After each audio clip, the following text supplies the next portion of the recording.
new rifle was definitely simpler and more reliable than the M16. But it also turned out to be slightly heavier, less accurate and awkward for left-handed shooters. The magazine stuck out of the side.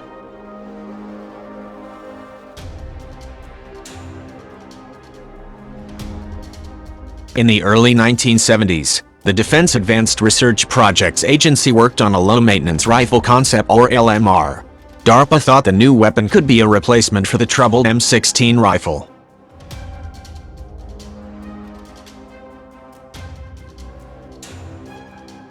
The Pentagon hired TRW Systems to design the new gun. The U.S. Army's Small Arms Systems Agency at Aberdeen Proving Ground monitored the project's progress. The disappointing performance of the M16 in Vietnam spurred the effort. In the mid-1960s, American GIS found the rifle to be a maintenance nightmare, and the Army even published a comic book to help them figure it out.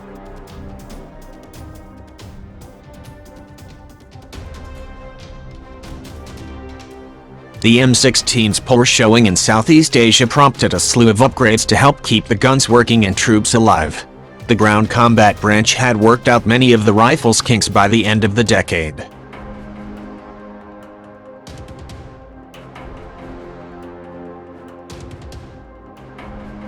But quality control was still a significant problem. For instance, the Army tested a sample lot of new M16s for defects in early 1971. 7 of the 16 guns didn't make the cut.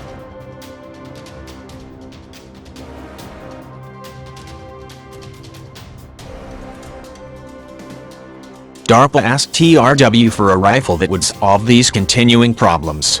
The new weapon had to be simple to build and easy to use and must resist corrosion.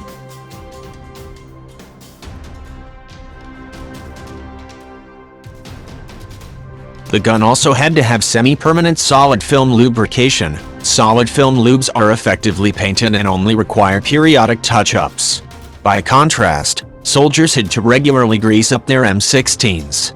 Dirt, sand and other debris could cling to the lubricant and gum up the rifle.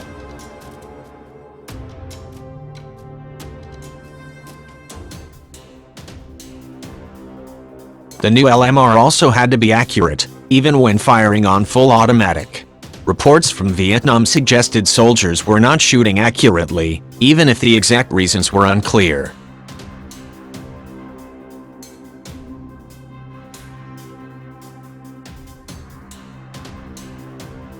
In February 1971, TRW began work on the new design based in part on earlier work the company had done.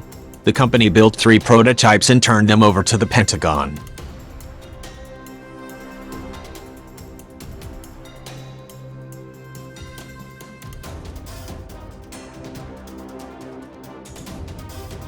The supposedly low-maintenance weapons repeatedly broke and were sensitive to solid contaminants. The simplified construction made the weapons fragile.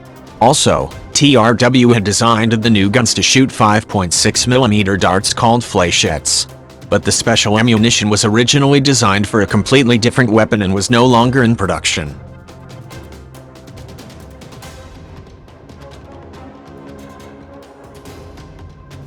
In the end, DARPA modified the contract and asked TRW for 3 more rifles. The second set of LMRs had reinforced components and fired the Army's normal 5.56mm bullets.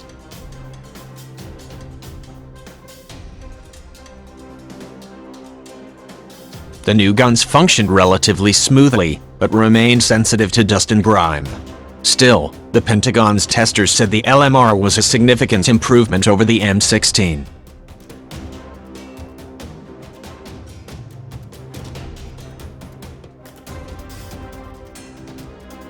The new rifle was definitely simpler and more reliable than the M16, but it also turned out to be slightly heavier, less accurate and awkward for left-handed shooters. The magazine stuck out of the side.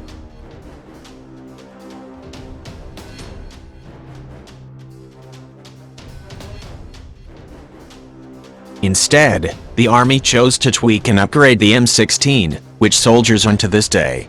Post-Vietnam budget cuts were likely the final nail in the coffin for the LMR project. However, the Pentagon kept the experimental guns and other services appear to have tested them after the project officially ended. Naval History and Heritage Command at the Washington Navy Yard has the 3rd, 4th and 6th prototypes in its small arms collection.